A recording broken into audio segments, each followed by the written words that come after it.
اسلامی فن کو جب ہم دیکھتے ہیں تو ذہن میں کیا آتا ہے؟ اکثر خوبصورت، پیچیدہ ڈیزائن اور نمونے۔ لیکن کیا یہ صرف سجاوٹ ہے؟ یا اس کے پیچھے ایک بہت گہری، ایک روحانی زبان چھپی ہوئی ہے؟ چلیں آج اسی پوشیدہ زبان کے رازوں کو سمجھنے کی کوشش کرتے ہیں۔ تو بنیادی سوال یہی ہے کہ جو کچھ ہم دیکھ رہے ہیں، کیا یہ صرف آنکھوں کو اچھا لگنے والا ڈیزائن ہے یا اس میں کوئی پیغام بھی ہے؟ آئیے ذرا گہرائی میں اترتے ہیں اور سنتے ہیں کہ یہ فن اصل میں ہم سے کہنا کیا چاہتا ہے۔ اچھا، تو اس زبان کو سمجھنے کے لیے ہمیں سب سے پہلے اس کی بنیاد کو دیکھنا ہوگا، اور وہ بنیاد ہے لفظ کی طاقت۔ اسلامی فن کی جڑیں خطاطی میں ہیں، یعنی مقدس الفاظ کو ایک ایسی شکل دینا جسے دیکھا اور محسوس کیا جا سکے۔ اور اسی وجہ سے خطاطی صرف خوبصورت لکھائی کا نام نہیں ہے، یہ اس سے کہیں بڑھ کر ہے۔ یہ ایک بہت ہی اعلیٰ فن ہے اور ساتھ ہی ایک عبادت بھی۔ یہ قرآن کے الفاظ کو ایسی شکل دیتا ہے جو صرف پڑھی نہیں جاتی بلکہ محسوس کی جاتی ہے، ایک ایسی شکل جو سیدھا روح پر اثر کرتی ہے۔ اور یہ فن کوئی رکی ہوئی چیز نہیں تھا، یہ وقت کے ساتھ ساتھ بہت خوبصورتی سے بدلا۔ شروع کے کوفی خط کی اس پرشک و سادگی سے لے کر ثلث خط کی بہتی ہوئی نزاکت تک، اور پھر دیوانی خط کی ان پیچیدہ اور متحرک شکلوں تک، ہر انداز نے گویا لفظ کو ایک نئی بصیری زندگی دی۔ ایک پرانی کہاوت ہے جو اس بات کو بہت خوبصورتی سے بیان کرتی ہے، مطلب یہ کہ خطاطی صرف ہاتھ کا کمال نہیں، یہ تو روح کا اظہار ہے۔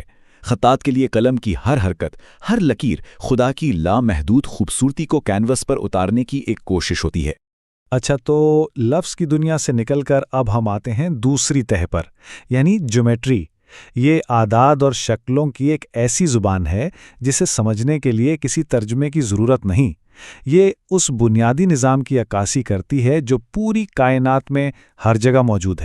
تو ان جیومیٹریکل نمونوں کو سمجھنے کی چابی کیا ہے؟ وہ ہے توحید کا تصور، یعنی یہ عقیدہ کہ خدا ایک ہے اور ہر چیز اسی ایک مرکز سے شروع ہوتی ہے اور اسی کی طرف واپس جاتی ہے۔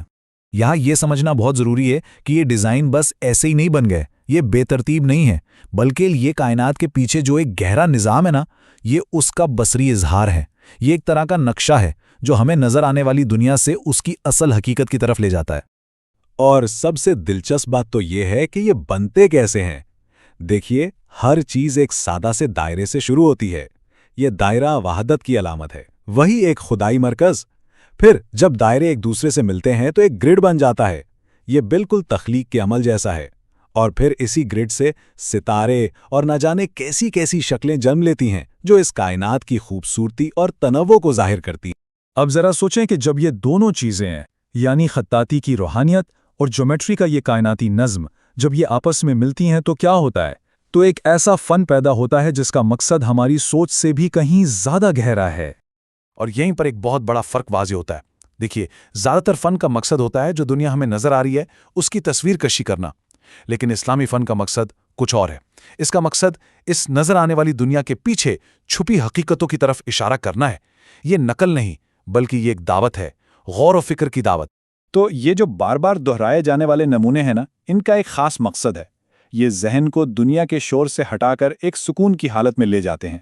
جب نظر ان نمونوں کے بہاؤ میں گم ہو جاتی ہے تو ذہن خود بخود ٹھہر جاتا ہے اور غور و فکر کے لیے تیار ہو جاتا ہے۔ تو اس فنی روایت کا اثر صرف ماضی تک محدود نہیں رہا، یہ صدیوں اور ثقافتوں سے گزرتا ہوا آج بھی زندہ ہے، ایک ایسا ورثہ جو آج بھی ہمیں متاثر کرتا ہے۔ اس فن نے ایک پوری تہذیب کو ایک مشترکہ بصری زبان دی، مساجد اور عمارتوں کو صرف اینٹ پتھر کی جگہوں سے بڑھا کر روحانی مراکز میں بدل دیا۔ اس نے ریاضی دانوں اور فنکاروں دونوں کو نئے راستے دکھائے، اور سب سے بڑھ کر یہ آج بھی ہماری روزمرہ زندگی میں انہی عظیم سچائیوں کی ایک خاموش یاد دہانی ہے۔ تو آخر میں یہ سوال ذہن میں آتا ہے کہ اگر یہ سادہ سی لکیریں اور شکلیں اتنے گہرے معنی رکھ سکتی ہیں تو ہمارے ارد گرد اس دنیا میں اور کتنی ہی ایسی پوشیدہ زبانیں ہوں گی جنہیں ہم نے ابھی تک سمجھنا شروع بھی نہیں کیا۔